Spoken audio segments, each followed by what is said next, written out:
যারা নবীকে ভালোবাসতো, হযরতে বেলালে হাবশির জীবনে খুলুন। বেলাল উমাইয়া ইবনে খালফের কিনা গোলাম ছিল। নবীর ভালোবাসার মালা যখন গলায় পড়ল, উমাইয়া ইবনে খালফ বেলালকে নির্যাতন শুরু করলো। বেলাল বলেন, উমাইয়া ইবনে খালফ রে, মার, আমি যখন কিনা গোলাম, কিনা আনছো, কিনা গরু যে কথা, কিনা মানুষ গোলাম সেই কথা, মারো, আমারে কত মারবি? ও উমাইয়া ইবনে খালফ, জেনে রাখো, মার খাইতে খাইতে আমার জীবন দিব, আমি রাসূলের ভালোবাসা ছাড়বো না। উমাইয়া ইবনে খালফ বলেন, ছাড়বি না? ছাড়াইতে হয় কিলা কি দিয়ে, এটা আমি খুব ভালো জানি। খুব মারলেন, সমস্ত শরীর গা হয়ে গেলেন। আবার পরের দিন সকালবেলা যেই যেই জায়গাগুলো গা হয়েছিল, এই গার উপরে আবার আক্রমণ শুরু করছে।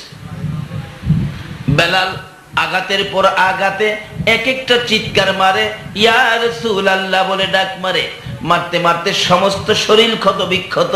তারপরও বেলাল যখন নবীর ভালোবাসা ছাড়ে নাই, উমাইয়া ইবনে খালফ রৌদ্রের মধ্যে কাঁচা চামড়ার ভিতরে বেলালকে ঢুকাইলেন। কাঁচা চামড়ার ভিতরে সমস্ত শরীর ঘা, বেলালকে ঢুকাইয়া সিলি করে প্যাকেট করে মরুভূমির রৌদ্রের মধ্যে সারাটা দিন ফালাইয়া রাখছে।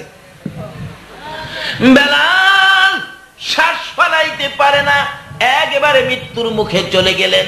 বিকাল বেলা যখন সিলিটা খুলে দিলেন, বেলাল জ্ঞান হারা হয়ে পড়ে আছে, একেবারে সিদ্ধ হয়ে গেছে গরমের তাপে।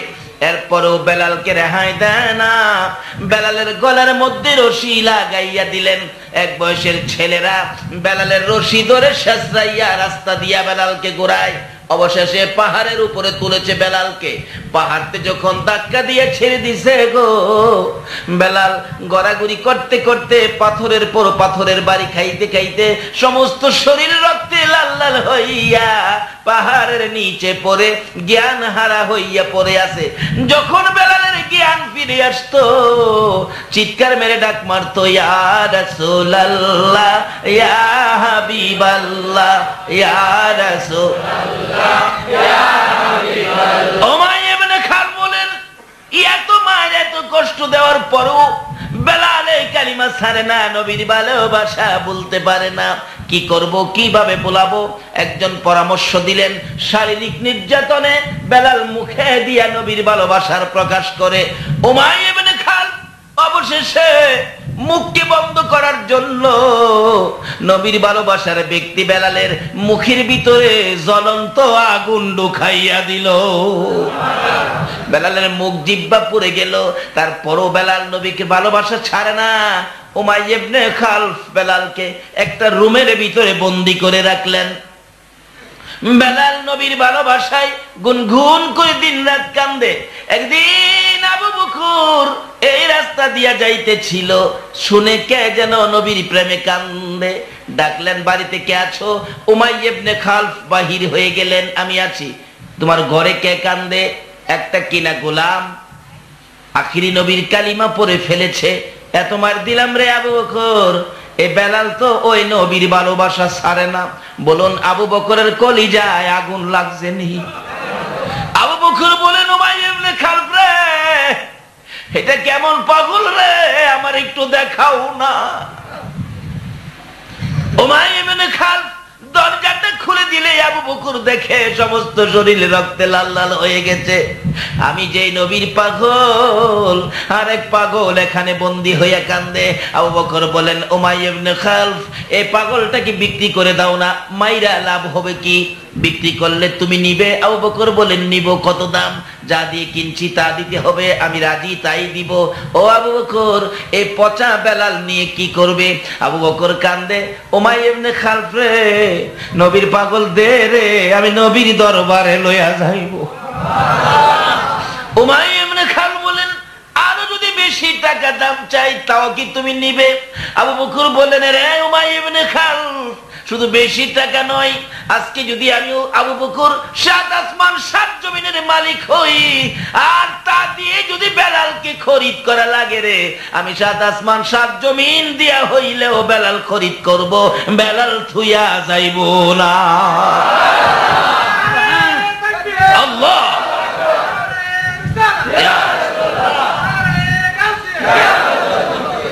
এ হলো ভালোবাসা এই হলো ভালোবাসার নিদর্শন।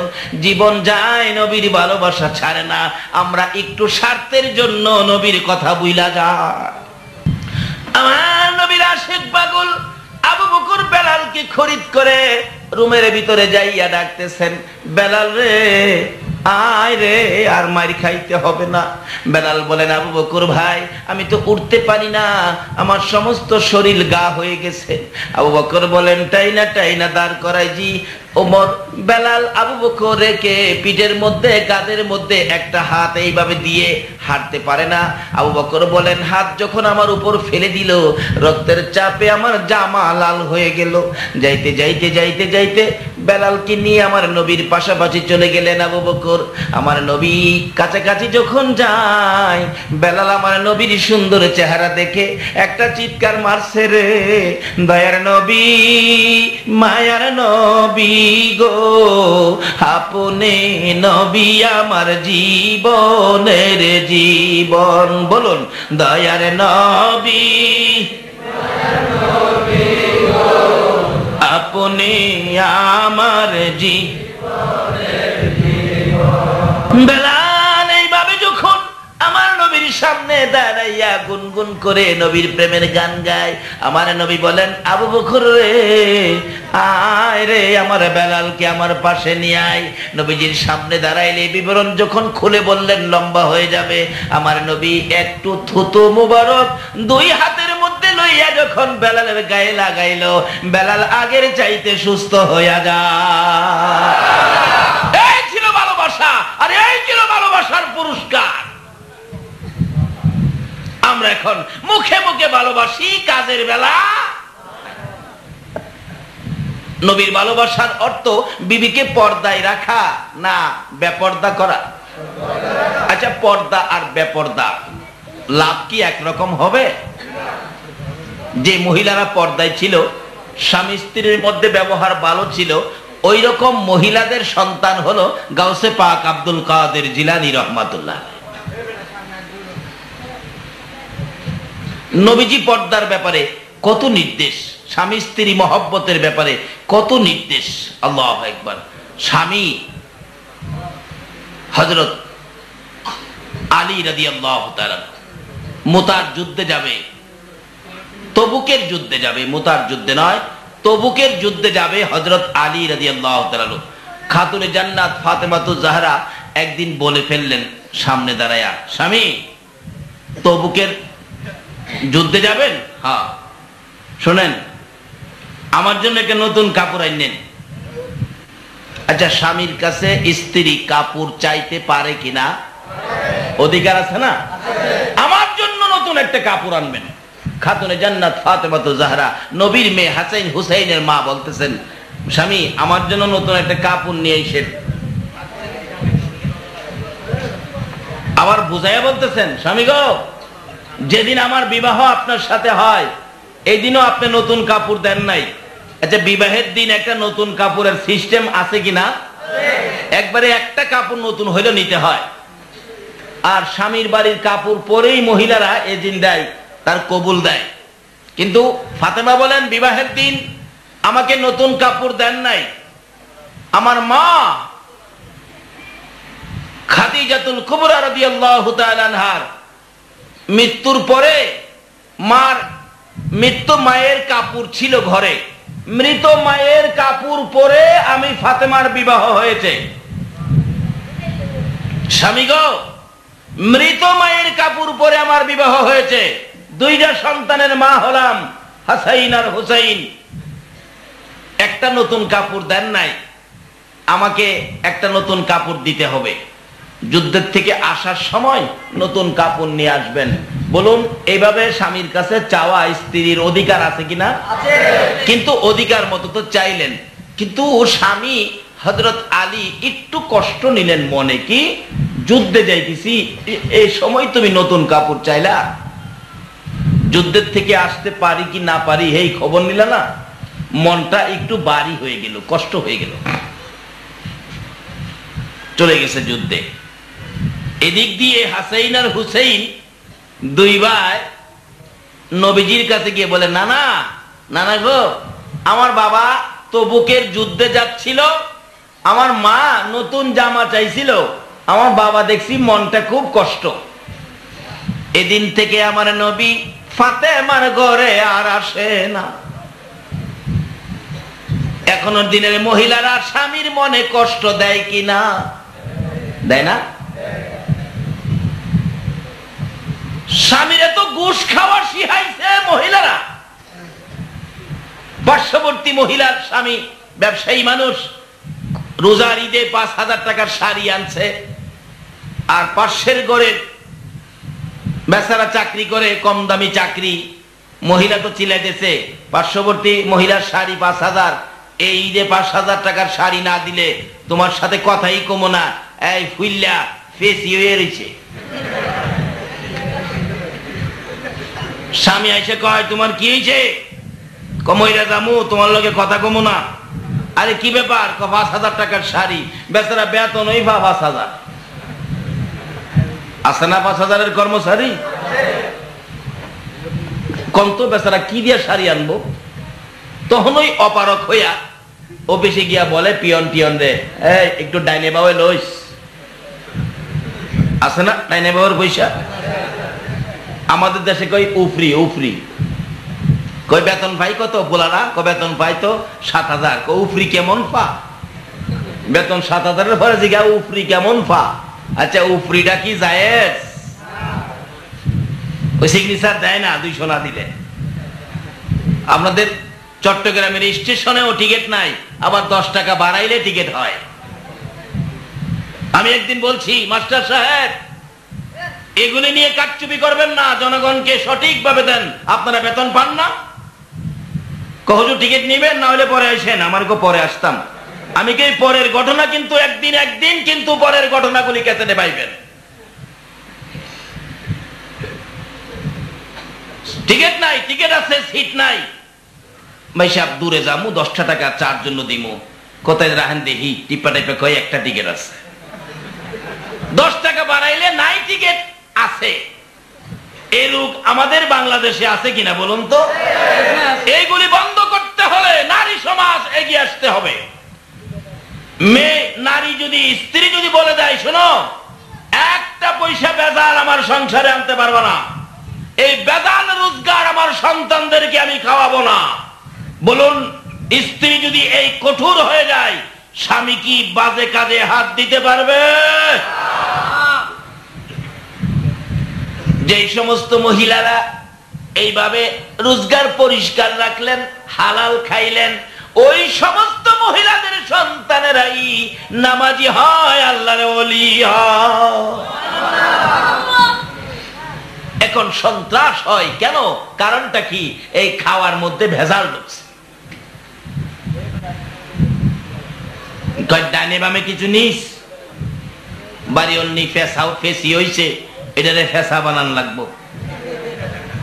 সিগনেচার দিতে এলে কয় সিগনেচার তো এখন দেওয়া যাবে না, রোজারিদের পরে আইসেন। করে বাবা আমার আজকা দরকার, রোজারিদের পরে আইসেন, 100 দিলে দেওয়া যাইব না? 100 হবে না, দিছে 300 যখন ফাইলের নিচে থুইছে, উপরে সিগনেচার দিছে। এরূপ বাঙালির চরিত্রে আছে কিনা কন্ত? নবীর ভালোবাসার অর্থ কি এই? নবীকে যারা ভালোবাসে জীবন যাইতে পারে, অবৈধ কোনো কিছু করতে বলতেছিলাম আমার নবীর কত আদরের মেয়ে খাতুনে জান্নাত ফাতেমাতুজ জাহরা স্বামীর সাথে কি ব্যবহার করে দেখুন। ডাকতেছে, নতুন জামা আইনেন। হযরতে আলীর মনে কষ্ট গেল। মা ফাতেমা 2 সন্তান হাসাইন আর হুসাইন নবীজির কাছে খবর পৌঁছে দিল।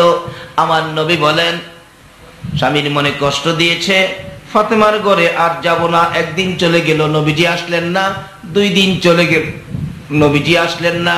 3 দিনের দিন সকালবেলা ফাতেমা সহ্য করতে পারে না, হুসাইন রে যা তোর নানারে যায় কো আমার বাড়িতে আসার জন্য। যে বাবা প্রত্যেকদিন 2 বার 3 বার করে আসতেন, আজকে কেন আসে না? আমার তো আর মন মানে না। ফাতেমা কাঁদতেছে। হাসাইন হুসাইন 2 ভাই গিয়ে নবীজির সামনে হাজির হলেন। নানা, নানা গো, মা কান্দে, আপনি কেন যান না? আমার নবী বলে দিলেন, হাসাইন হুসাইন তোর মারে বলে দে, নতুন জামা চাইয়া আমার আলীর মনে দুঃখ দিয়েছে। নতুন জামা চাইয়া রে আমার আলীর মনে দুঃখ দিয়েছে। যতক্ষণ পর্যন্ত আলীর মন খুশি না করবে আমি নবী ফাতেমার ঘরে যাব না। শুধু এটাই শেষ না রে হাসাইন হুসাইন, ফাতেমারে বলে দে স্বামীর মনে দুঃখ দিয়ে, ফাতেমা স্বামীর মনে দুঃখ দিয়ে যদি মৃত্যুবরণ করে রে, আমি নবী ফাতেমাকে মেয়ে বলে দাবি করব না। নবীর আশিকেরা, নবীর পাগলেরা, স্বামী স্ত্রীর জীবনটা কিভাবে চলবে? নবী যদি ভালোবাসা থাকো, নবীর কথাগুলো মানতে হবে, নবীজির চরিত্র, নবীর আদর্শগুলো গড়ে নিতে হবে। আমি ফাতেমাকে মেয়ে বলে দাবি করব না যদি ফাতেমার স্বামীর মনে দুঃখ দিয়া কবরে যায়।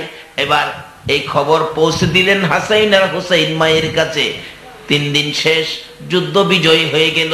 বিকাল বেলা তবুকের যুদ্ধের থেকে হযরতে আলী রাদিয়াল্লাহু তাআলা আনহু আসতেছে। বহুদূর দেখা যায়। অন্যদিন যুদ্ধ শেষে আলী ঘোড়া চালাইয়া সরাসরি বাড়ির ভিতরে ঢুকতো বীর বিক্রমের মতো খুশি মনে। আজকে মনটা ভারী ভারী, আগের থেকেই ঘোড়ার থেকে নেমে গেলেন। ফাতেমা বাড়ির ভিতরে চুলার মধ্যে গরম পানি বসাইয়া অপেক্ষায় স্বামী কোন সময় আসবে, কিন্তু মনটা ভারী। ঘোড়ার থেকে নাইমা ঘোড়ার লাগাম ধরে আস্তে আস্তে আসতেছে। বাড়ির কাছাকাছি আসলে দৌড়ে যাইয়া ফাতেমা স্বামীর পায়ে সালাম করছে। অনেক মহিলারা স্বামীর পায়ে সালাম করেনি, করে পারলে চা উল্টায় ফেলায় দিত। নবীকে যদি ভালোবাসা থাকো, নবীর আদর্শ মানতে হবে কিনা বলুন? আগেকার দিনে কেমন মানা মানত? এক বেচারার নাম জুলফিকার। জুলফিকার নাম আছে না, আগের দিনের ঘটনা। তার নাম হইল জুলফিকার। এক জাতের খাউনের জিনিস আছে না, টক যায় এরকম গুলগুলি, কি কয়? জলফই। অন বিবি জলফইর দরকার। জলফই কইলে স্বামীর নামাইয়ে, এই জন্য সে জলফই কনা কতে। হ্যাঁ না, শুনে না, নিজের নামে নামে আনে দেয়। কি কইছে? নামে নামে আনে দেয়। স্বামীর নাম কইছে না, আর অহনের দিনে স্বামীর নাম কয়নিও। নবীর নির্দেশ, নবীর তরিকা, নবীর পক্ষে আসুন যদি নবীকে ভালোবাসো।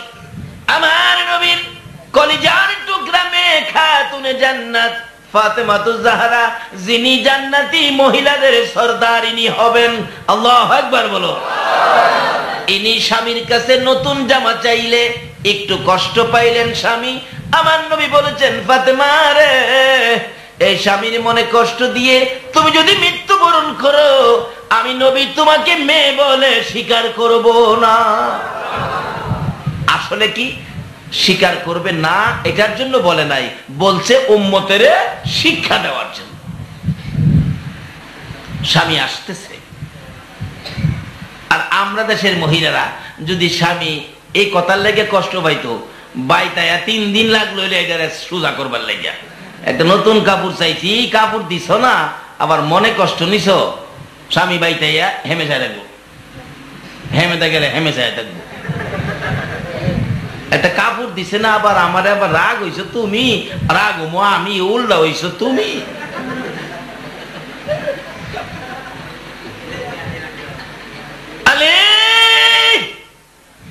বাড়ির ভিতরে ঢুকবার আগে আগে ফাতেমা সামনে বাইরে সালাম করছে। কি করছে? সালাম করছে। মাগো, ও মেয়ে লোকেরা, তোমার স্বামীর পায়ে সালাম করো। তোমার স্বামীর পায়ে একটু ধুলাবালি, এটা তোমার জন্য নেকির পাল্লায় উঠে যাবে। ফাতেমার মতো মেয়ে, নবীর কলিজার টুকরা, নয়নের মণি, হাসাইন আর হুসাইনের মা, শেরে খোদা হযরতে আলীর বিবি হইয়া যদি জান্নাতি মহিলাদের সরদারিনী হইয়া যদি স্বামীর পায়ে সালাম করতে পারে, তাহলে আমাদের দেশের মহিলারা স্বামীর পায়ে সালাম করা দরকার আছে কিনা? সালাম করলেন স্বামী। হযরত আলী তো মনটা একটু ভারী। স্বামী নতুন জামা লাগতো না? পয়সা নাই আনবা কইতে, বুঝে লাইছি তো, লাগতো না, থাক, তুমি আমার সব। আচ্ছা অন খুশি হইতেছে নেই? আলী নতুন জামা লাগতো না, তুমি আমার সব, তুমি আমার শাড়ি। সুবহানাল্লাহ, লাগতো না নতুন জামা। পায়ে সালাম করে আলী এখনো মনটা খুশি হয় নাই। তোর বাড়িটা হাত থেকে নিচে দেন আমার কাছে, যুদ্ধগিরি আসছেন, ঘোড়ার লাগামটা দেন। ঘোড়াটা নিয়ে বাঁধছে, যুদ্ধের পোশাকটা খুলছে, স্ত্রী স্বামীর গায়ের পোশাকটা খুলছে, খোলার শেষে ঘরে রাখছেন। আয়সা হাতে ধরে টানতেছেন, স্বামী আসেন আসেন। পাথরের মধ্যে দাঁড়াইছে, গরম পানি দিয়ে পাও ধুয়াইলেন, হাত ধুয়াইলেন, মুখ ধুয়াইলেন, আঁচল দিয়ে মুখ মুছে দিলেন, হাত মুছে দিলেন, পাওগুলি মুছে পরিষ্কার করে হঠাৎ করে পায়ে ধরে পড়ে গেছে। স্বামী নতুন জামা চাইয়া তোমাকে কষ্ট দিয়েছি, সেজন্য আজকে 3টা দিন পার হয়ে যাই গো স্বামী, আমার বাবা আমার বাড়িতে আসে না। স্বামী তোমার পায়ে ধরি, বলো আমি ফাতেমা তোমার পায়ে ধরেছি, যতক্ষণ পর্যন্ত তুমি খুশি না হইবা দুনিয়া কিয়ামত হবে, ফাতেমা পাও ছাড়বে না। হযরতে আলী মুস্কি মুস্কি হাসতেছিলেন, মুস্কি মুস্কি হাসতেছিলেন। এই ফাঁকে দিয়ে ইমাম হাসাইন আর হুসাইন দৌড়াইয়া গিয়া নবীর সামনে হাজির। নানা নানা গো, নানা আসেন আসেন। দুই ভাই নবীজির দুই হাতে ধরে টানে, ও নানা আসো, আমাদের বাড়িতে বড় মজার খেলা চলছে। কি খেলা? আইসা দেখো আমার বাবার পায়ে মা পড়ে আছে, চোখের পানি ছেড়ে ছেড়ে কাঁদতেছে, আমার বাবা আলী মুস্কি মুস্কি হাসতেছে। আসো নানা দেখা যাও না। আমার নবী বলেন এইবার যাওয়া যাবে। একটা দৌড় দিয়ে বাড়িতে ঢুকলেন। ফাতেমা খুশি, আলী খুশি। ফাতেমা কান্দে, বাবা গো 3 দিন পর্যন্ত কেন আমি ফাতেমার খবর নিলা না? আমার নবী বলেন ফাতেমা রে, স্বামীর কাছে নতুন জামা চাই, আলীর মনে দুঃখ দিয়েছো, এই জন্য তোমার বাড়িতে আসি নাই। শুধু বাড়িতে আসি নাই এটাই শেষ নয়, আমি ঘোষণা দিয়েছি স্বামীর মন খুশি না করে তুমি ফাতেমা যদি মৃত্যুবরণ করতা, আমি হাসরের দিন তোমাকে মেয়ে বলে দাবি করতাম না।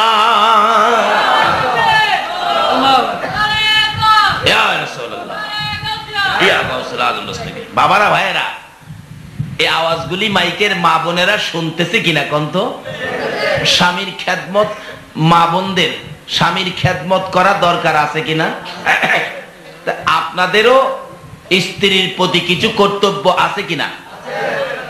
রাসূল বলছে তুমি যদি বাজারে বাদাম খাও, তাহলে স্বামীর জন্য, স্বামী বাদাম খাইলে স্ত্রীর জন্য বাদাম নাও।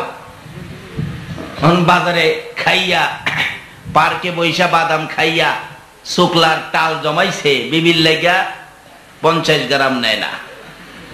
কমলা খাইয়া বেটা পার্কে বসে বাহলের টাল জমাইছে, একটা কমলা বাড়িতে নেয় না। নবীর নির্দেশ হলো তুমি যদি কমলা বাজারে 4টা খাও, বিবির লেগা 2টা নাও। তুমি বাদাম 100 গ্রাম খাইলে বিবির লেগা 50 গ্রাম নাও। তুমি যেই দামের কাপড় দিয়া প্যান্ট শার্ট বানাও, এই দামি কাপড় তোমার বিবির জন্য নাও। তুমি বাজারে মিষ্টি খাইলে বিবির লেগা 2টা মিষ্টি নাও। আচ্ছা এই আমল কি আমাদের মধ্যে আছে? এটা নবীর নির্দেশ। নবীকে ভালোবাসার অর্থই হবে এই কথাগুলো মানা। আচ্ছা স্বামী স্ত্রীর মধ্যে এইভাবে যদি মিল মহব্বত থাকে, বলুন তো কোনো ঝগড়াঝাটি হবে? যে স্বামী স্ত্রীর জন্য 2টা কমলা না লইয়া বাড়িতে যায় না, আচ্ছা এই স্ত্রী কি স্বামী বাড়িতে না আসা পর্যন্ত ঘুমাইব? খালি চাইয়া থাকবো জানালার ফাঁকে না, কোন সময় ফুলার বাপে আইয়ে? তাহলে মহব্বত বাড়বে না কমবে? হ্যাঁ, খাইতে খাইতে আর জাগা নাই, কিন্তু বিবির লাগিয়া খবর নাই। মাঝে মাঝে বিবি কয় আমার লেগা 4টা মিষ্টি আনবা না, একদিন 4টা মিষ্টি আইনো, মন চাইতেছে মিষ্টি খাইতে। হ্যাঁ, কবে নতুন শখ হইয়া বইল প্রয়োজনীয় জিনিসই আনতারি না, আবার মিষ্টি খাইতো, হ্যাঁ কইলাম আধা কেজি খাই আইছে। নবী বলছে তুমি যদি আধা কেজি খাও 250 গ্রাম মিষ্টি বিবির লেগে নাও। বলে চাচা আমরা তো মুরব্বী হয়ে গেছি বাজান, এখনো কি তোমার শাশির লেগে মিষ্টি নিতে পারবো? হ্যাঁ হ্যাঁ পারবেন। 2টা শুকনা মিষ্টি কাগজ দা বইলা, চাচা মুরব্বী নবীর কথা মান্য একটা আমল করেন না, 100 গলা কাটা শহীদের সওয়াব আপনার আমল নামাই দাও। 2টা মিষ্টি শুকনা কাপড় শুকনা কাগজে বইলা শুকনা 2টা মিষ্টি লয়ে জানগা বাড়িতে, তবে শাশিরে খাওয়ান বাবা, এখন পোলাপানের সামনে কিন্তু খাওয়াইন না, তাহলে পোলাপান হাসবো, বাবা রে আমার বাবা দি বুড়া কালে মারে খুব খাওয়াইতেছে, না দেখাইয়া খাওয়াইলেন। কিভাবে?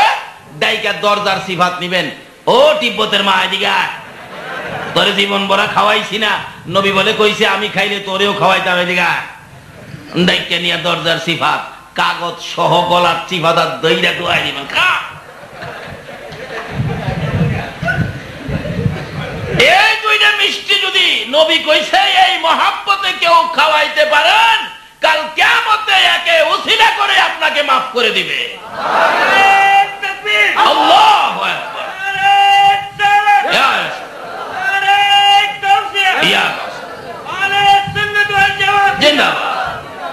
শুধু মাফ করে দিবে এটাই শেষ নয়, যেই ঘরে স্বামী স্ত্রী নবীর কথা মানে এই ঘরে একটা আল্লাহর ওলি জন্ম হবে। আল্লাহু আকবার বলুন। ওই ঘরের মা বাবার দোয়া যদি কোনো সন্তানে নিতে পারো, ডাইরেক্ট আল্লাহর ওলি হইয়া যাইবা। কারণ নবীর ভালোবাসায় ওলি হওয়া যায়। আল্লাহু আকবার বলুন। নবীর ভালোবাসায় কি হওয়া যায়? নবীর ভালোবাসায় ওলি হওয়া যায়, নবীর ভালোবাসায় জান্নাত পাওয়া যায়, নবীর ভালোবাসায় মাওলার দিদার নসিব হয়। জোরে জোরে কন্যা সুবহানাল্লাহ। নবী যে বলছে মায়ের পায়ের নিচে জান্নাত, তাইলে দামি হইল কে? মা। বাইজিদ বলেন সবচেয়ে দামি হলেন মা, আমি মহিলাটাকে মা বলে ডাক দিব। বাহির থেকে ডাক মারলেন মা। মহিলাদেরকে মা ডাকলে খুশি হয় কিনা? মা মা গো মা, তুমি আমার মা লাগো গো। আমি বাইজিদ বলছি তুমি আমার মা। বাইজিদের মতো একটা অলি কাকে মা বানাই রে? ও মা বোনেরা লক্ষ্য করে শুনো, বাইজিদের মতো একটা অলি যদি কারো সন্তান হয়, বলুন ওই মায়ের জীবন ধন্য হইব কিনা? এখন তো ওই মা নাই, আর বাইজিদও আর হয় না, মাও পাওয়া যায় না, আর আল্লাহর ওলিও এখনকার যমুনায় জন্ম হয় না। খালি ওলিদের জীবনই পাওয়া যায়, আল্লাহর ওলি পাওয়া যায় না। কেন?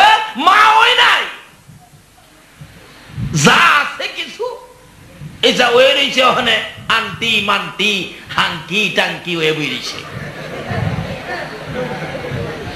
আগে মার বোন কি লাগে জানি? মার বোন, মার বোন খালা। ওখানে কি আর খালা আছে? অহন কি রাহে? আল্লাহ কয় তা কি কয় এটা নেই বুঝে। আগে ছিল মার বোন খালা। আচ্ছা, মার দাম বেশি, খালা হইলে খালার দাম আছে না? এমনি দেখবেন রাস্তাঘাটে পর্দা করে কেউ গেলে, যদিও অল্প বয়সের মেয়ে, পর্দা লাগায় থাকলে মানুষে কি ডাকে? খালা ডাকে। আরে দুনিয়াতেই যদি পর্দা থাকলে মার বোন খালা হওয়া যায়, বলুন কবরে গেলে কি ইজ্জত পাওয়া যাবে না?